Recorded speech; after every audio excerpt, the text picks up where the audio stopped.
আসসালামু আলাইকুম প্রিয় চাকরি প্রত্যাশী ভাই বোন ও বন্ধুরা, সবাইকে স্বাগতম।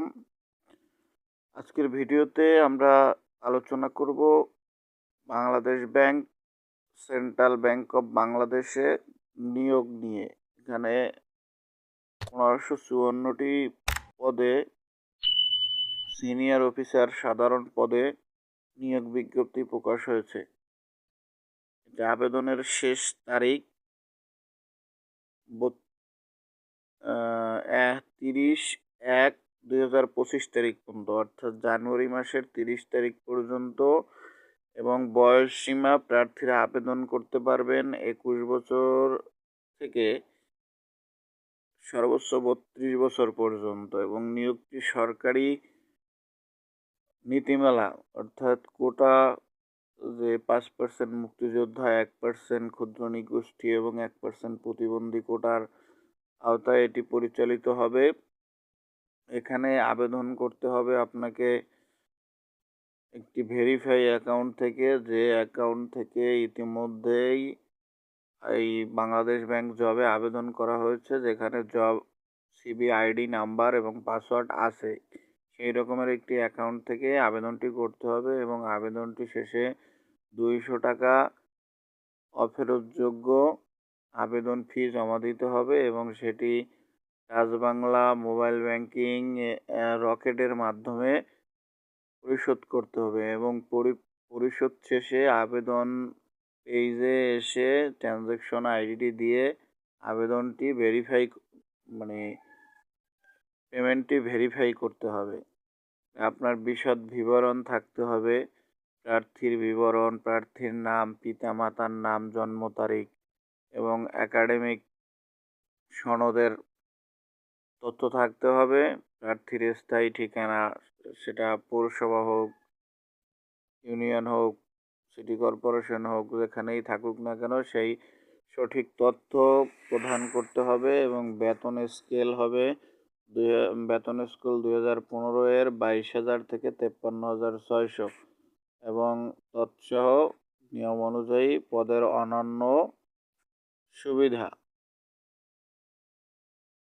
পদ সংখ্যা এখানে আলাদা আলাদাভাবে করে দেওয়া রয়েছে। সোনালী ব্যাংক পিএলসিতে 442 জন এবং অগ্রণী ব্যাংক পিএলসিতে 400 জন, বাংলাদেশ কৃষি ব্যাংকে 242 জন, বাংলাদেশ রাজশাহী কৃষি উন্নয়ন ব্যাংকে 198 জন এবং আনসার বিডিপি উন্নয়ন ব্যাংক 189 জন, বাংলাদেশ ডেভেলপমেন্ট ব্যাংক পিএলসি এতে 26 জন এবং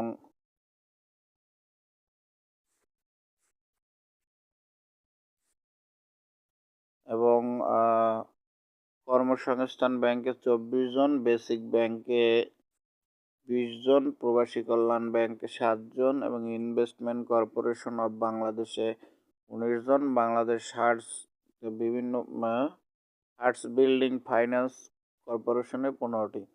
অর্থাৎ মোট 11টি প্রতিষ্ঠানে, 9টি ব্যাংক এবং 2টি আর্থিক প্রতিষ্ঠানে, মোট 11টি প্রতিষ্ঠানে এই নিয়োগটি প্রকাশিত হয়েছে। এবং এখানে আপনাকে ছবি করতে হবে সদ্য তোলাকৃত 600x600 পিক্সেল সাইজের 100 কেবি এর ছবি দিতে হবে। আপনাকে স্বাক্ষর দিতে হবে 300x80 পিক্সেল ফাইল, 60 কেবি এর বেশি এরূপ মাপের প্রার্থীর নিজের স্বাক্ষর স্ক্যান করে আপলোড করতে হবে। তো 60 কেবি এর বেশি নয়, এই মাপের মধ্যেই স্বাক্ষর যুক্ত করে দিতে হবে। অর্জিত ডিগ্রির ফলাফলের তারিখ, আপনি যে যে তারিখে যতগুলো ডিগ্রি অর্জন করেছেন তার ফলাফলের তারিখ দিতে হবে। বিদেশি ডিগ্রিধারীদেরকে বাংলাদেশ সেই শিক্ষা মন্ত্রণালয় বা শিক্ষা বোর্ড থেকে সমন্বয় করে সার্টিফিকেটের তথ্য দিতে হবে। প্রতিষ্ঠান পছন্দ দিতে পারবেন, আপনি কোন ব্যাংকে, সোনালী, রূপালী, অগ্রণী, যে ব্যাংকে আপনি চাকরি করেন সেটা কিন্তু আপনি এখান থেকে চয়েস করে দিতে পারবেন। অ্যাপ্লিকেশন ফি পেমেন্ট পদ্ধতি, তো সেটা আগেই বললাম।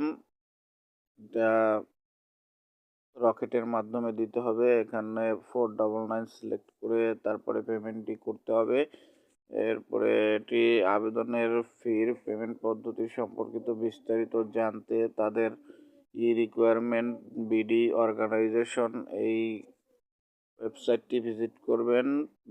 পেমেন্ট ভেরিফাই করতে হবে, সেটাও আগে বলেছি, এবং সরকারি নীতিমালা অনুযায়ী এটি পরিচালিত হবে, সেটিও বলেছি। সংশ্লিষ্ট ব্যাংক আর্থিক প্রতিষ্ঠানসমূহ তাদের বিধি অনুসরণ, অর্থাৎ আপনি যেই প্রতিষ্ঠানে যোগদান করেন না কেন তাদের নিজস্ব রুলস অনুযায়ী এটি পরিচালিত হবে। তাই যারা এখনও এই বিষয়ে প্রস্তুতি নেন নাই তারা প্রস্তুতি বিষয়ক আমার এই চ্যানেলের নিচে একটি ভিডিও আছে, সেটি স্ক্রল করে দেখে নেবেন, অথবা আমি এই ভিডিওতে সেই ভিডিওটির লিঙ্ক দিয়ে দেব। সেখান থেকে আপনারা সম্পূর্ণ প্রস্তুতি নিয়ে এই ব্যাংকের চাকরিতে আবেদন করবেন ইনশাল্লাহ। এবারের প্রস্তুতি নিলে ভালো মতো আমার দেওয়া গাইডলাইন মতো ইনশাল্লাহ চাকরিটা আপনার হবে। তো এই ছিল আজকের ভিডিওটি যদি ভালো লেগে থাকে অবশ্যই লাইক কমেন্ট শেয়ার করতে ভুলবেন না। এই রকমের আরও নতুন নতুন টিপস অ্যান্ড ট্রিক্স ভিডিও পেতে আমার চ্যানেলটি এখনই সাবস্ক্রাইব করে রাখুন। আবারও দেখা হবে পরবর্তী কোনো ভিডিওতে। সেই পর্যন্ত ভালো থাকুন, সুস্থ থাকুন, আল্লাহ হাফেজ।